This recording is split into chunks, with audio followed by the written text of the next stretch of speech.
सभी साथियों को मेरा नमस्कार, स्वागत है आप सभी का आज 23 जुलाई के जनसत्ता विश्लेषण में। आइए शुरू करते हैं आज का जनसत्ता विश्लेषण बिना किसी देरी के। प्रथम पृष्ठ पे माननीय सुप्रीम कोर्ट उच्च न्यायालय द्वारा हाल ही में दिए गए उत्तर प्रदेश सरकार के निर्णय को पलट दिया है और उसे मना कर दिया है, जिसमें ये कहा गया था कि कावड़ रूट पे आने वाले जितने भी भोजनालय हैं या जितनी दुकानें हैं, वहाँ पे उन्हें अपने मालिक का नाम, मुस्लिम है हिंदू है, लिखना ज़रूरी है। इस निर्णय को बदल दिया। उत्तर प्रदेश के इस निर्णय को मध्य प्रदेश ने भी लागू करने का प्रयास करा था, मगर अब सुप्रीम कोर्ट ने साफ साफ मना कर दिया है। और वैसे हम जानते हैं कि अनुच्छेद 15 में ये किसी भी प्रकार का ऐसा वर्गीकरण करना उचित नहीं माना गया है। आप पढ़ सकते हैं आर्टिकल 15 में, डिस्क्रिमिनेशन नहीं कर सकते हम ऐसे किसी के साथ भी। चलिए हम राजनीति से हट के अपने मुद्दे पर रहेंगे तो संकल्प मेधा से शुरुआत करेंगे, फिर हम संपादकीय की ओर बढ़ेंगे। और आज हम बात कर रहे हैं स्वामी विवेकानंद साहब द्वारा कहे गए अनमोल वचन पे। उस साहस को जानने का अभ्यास करो जिसमें सच्चाई जानने की हिम्मत है, जीवन के सत्य को बताने की हिम्मत है, समस्त विश्व में उसका कोई हनन नहीं कर सकता। बहुत बढ़िया बात कही विवेकानंद जी ने, तभी वो युवाओं के आदर्श हैं आज भी। और आज का संपादकीय शुरू करेंगे बांग्लादेश के साथ भारत की चुनौतियों को लेकर, और ये लेख लिखा है ब्रह्मदीप लूने साहब द्वारा। बांग्लादेश अगले वर्ष चीन के साथ कूटनीतिक संबंधों की स्वर्ण जयंती मनाने जा रहा है। शेख हसीना सरकार ने इसकी आधिकारिक घोषणा कर दी है। वह भी दिलचस्प है कि 1971 में बांग्लादेश की एक स्वतंत्र देश के रूप में संयुक्त राष्ट्र की मान्यता को रोकने के लिए चीन ने सुरक्षा परिषद में वीटो का प्रयोग किया था, मगर बदलती कूटनीति से रिश्ते बदल जाते हैं। बांग्लादेश की प्रधानमंत्री शेख हसीना भारत से संबंधों को नियंत्रित करके चीन की ओर देख रही हैं। इसके पीछे उनका विजन 2041 है। भारतीय प्रधानमंत्री और शेख हसीना ने 9 मार्च 2021 को पूर्वोत्तर को बांग्लादेश से जोड़ने वाले मैत्री सेतु का उद्घाटन भी किया था। और साथियों, ये मैत्री सेतु का इनॉग्रेशन करा था और हमारे माननीय प्रधानमंत्री जी द्वारा मैत्री सेतु। और ये बेसिकली कनेक्ट करने का प्रयास था, जो है जैसे कि हम जानते हैं कि जो बांग्लादेश है उसकी जो लोकेशन है वो आपके नॉर्थ ईस्टर्न स्टेट्स के पास में ही है ना। असम तो टच ही करता है।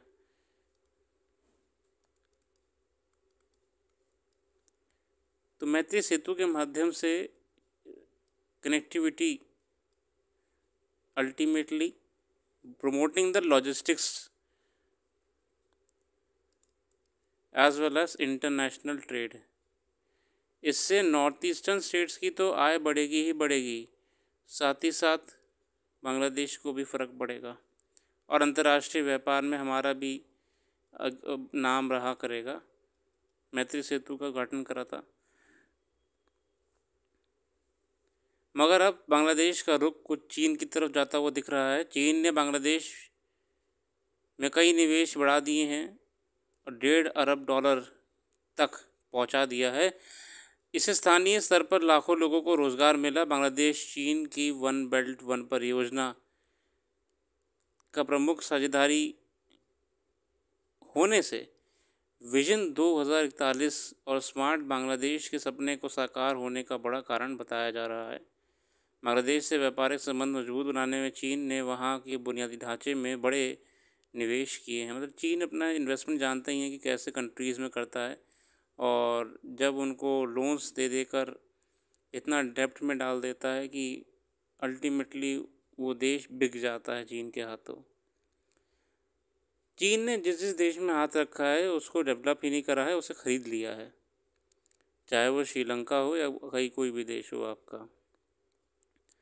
भारत की सामरिक सुरक्षा के लिए ख्वावे का सीमाई इलाकों में प्रभावशील रहना चिंताजनक है।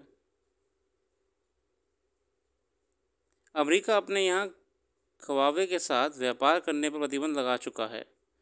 यहाँ बेसिकली हम जो बात कर रहे हैं,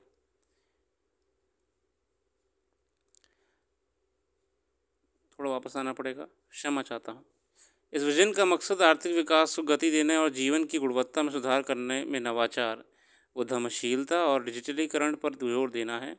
बांग्लादेश को डिजिटल बनाने की दिशा में चीनी फ़ोन निर्माता कंपनी हुआवे लगातार काम कर रही है। ठीक है, तो यहाँ पे हमारा जो संदर्भ में आ रहा है वो हुआवे कंपनी है। आपने भी कभी तो इसका नाम सुना ही होगा, हुआवे। इसके पहले फ़ोन भी आते थे इंडिया में, अब तो नहीं आते, पहले आते थे हुआवे के फ़ोन। अमेरिका ने कहा कि 5G उपकरणों के जरिए चीन हुआवे का इस्तेमाल जासूसी के लिए कर सकता है। इस कंपनी के मालिक रेन के संबंध पीपल्स लिबरेशन आर्मी से हैं। देखिए, हुआवे तो खुले में सपोर्ट करता ही है चाइनीज़ गवर्नमेंट को। चीन रक्षा क्षेत्र में बांग्लादेश का सबसे बड़ा आपूर्तिकर्ता है। दोनों देश के बीच सहयोग सैन्य हार्डवेयर, समुद्री गश्ती जहाज़, कॉरवेट, टैंक, लड़ाकू जेट के साथ ही सतह से हवा मार करने वाली और जहाज़ रोधी मिसाइलों तक बढ़ गया है। हाल ही में शेख हसीना की भारत यात्रा के दौरान दोनों देशों के बीच हरित साझेदारी, डिजिटल भागीदारी, समुद्री अर्थव्यवस्था और अंतरिक्ष जैसे क्षेत्रों में सहयोग पर सहमति तो बनी है, लेकिन बांग्लादेश के चीन के साथ भी ऐसे ही समझौते भारत को आकर्षित करते हैं। प्रधानमंत्री हसीना बांग्लादेश को विकसित राष्ट्र बनाने के लिए जिस विजन 2041 पर काम कर रही हैं, इसमें एक उनकी कूटनीति चीन की तरफ झुकी नज़र आती है। चीन की कर्ज नीति के चलते दुनिया के कई देश में मुख्य शासन और लोकतांत्रिक सरकारों को गहरी चोट पहुंची है।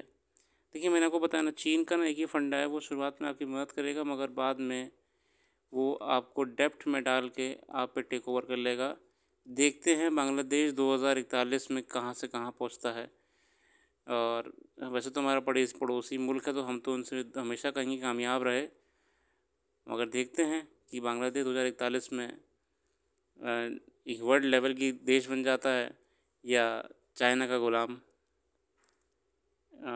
बाकी तो देखते हैं समय रहते। बड़ा अच्छा लेख है, भारत, बांग्लादेश और चीन के बीच में जो एक ट्रायंगुलर डिप्लोमेसी आने वाली है उसको लेकर।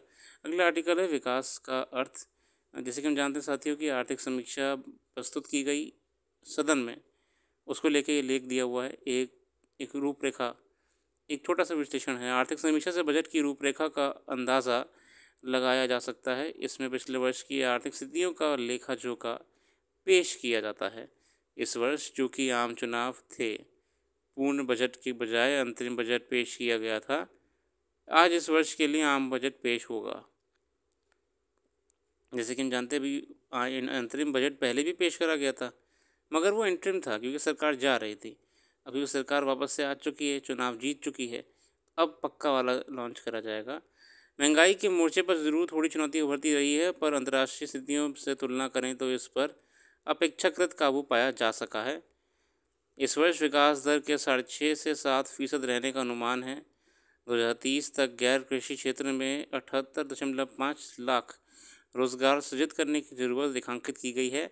हालांकि वैश्विक मंदी की वजह से निर्यात के क्षेत्र में चुनौतियां बनी रह सकती हैं। पिछले वर्ष के आर्थिक रुझानों के आधार पर सरकार ने इस वर्ष निजी क्षेत्र का निवेश बढ़ाने का अनुमान लगाया है। प्राइवेट सेक्टर को इस बार ग्रोथ देने का सरकार प्रयास करने वाली, ताकि जा सकते जो एम्प्लॉयमेंट भी हो और सेक्टर्स में ना प्रोडक्शन, सर्विस क्वालिटी बढ़े।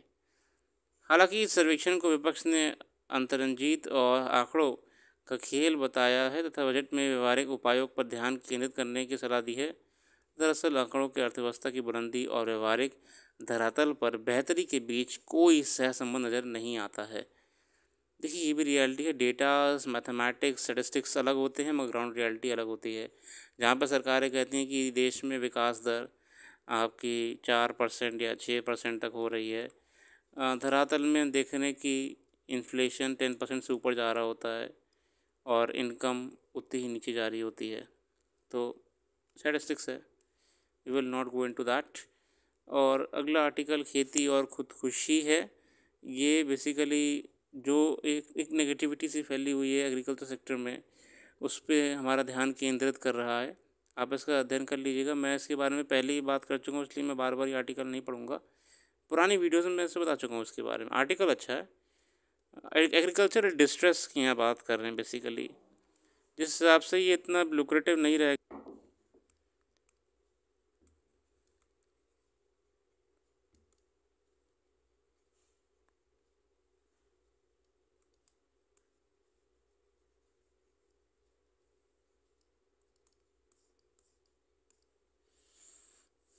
चलिए आगे बढ़ते हैं नए आर्टिकल्स पे। यहाँ पे बात हो रही है बांग्लादेश में हिंसा, सुप्रीम कोर्ट की दखल की ज़रूरत क्यों पड़ी। बांग्लादेश में जो हाल ही में जॉब्स में कोटा आरक्षण हद से ज़्यादा दिया जा रहा था, इसका विरोध हो रहा था। सरकारी नौकरियों में 1/3 नौकरियां 1971 के युद्ध में पाकिस्तान के खिलाफ लड़ने वाले स्वतंत्रता सेनानियों के परिजनों के लिए आरक्षित थीं, और इसमें ना ज़्यादातर आर्मी वाले थे। ठीक है ना, जो इसमें इन्होंने जिन लोगों ने लड़ी थी लड़ाई, ज़्यादातर आर्मी वाले थे। तो विरोध इसी बात का था कि आर्मी फैमिलीज ऑलरेडी संपन्न है बांग्लादेश में थी, और वहाँ पर भी रिजर्वेशन दे दिया आपने। और ये रिजर्वेशन के ख़िलाफ़ बहुत बड़ा आंदोलन था। गवर्नमेंट को आर्मी बुलानी पड़ी थी इसे दबाने के लिए। हालांकि मैं हमेशा ये कहता हूँ कि छात्र आंदोलन के लिए कोई शौक़ नहीं होता है, छात्र सिर्फ हितों के लिए लड़ाई करता है। इसी को लेकर आर्टिकल है। अब उससे तो हम नहीं जाएंगे क्योंकि वो देश दूसरा है ना, हम इतनी ज़रूरत नहीं जानने की।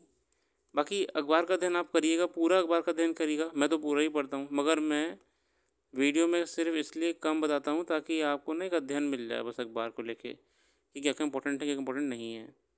अगर सारे आर्टिकल हम पढ़ना शुरू कर देंगे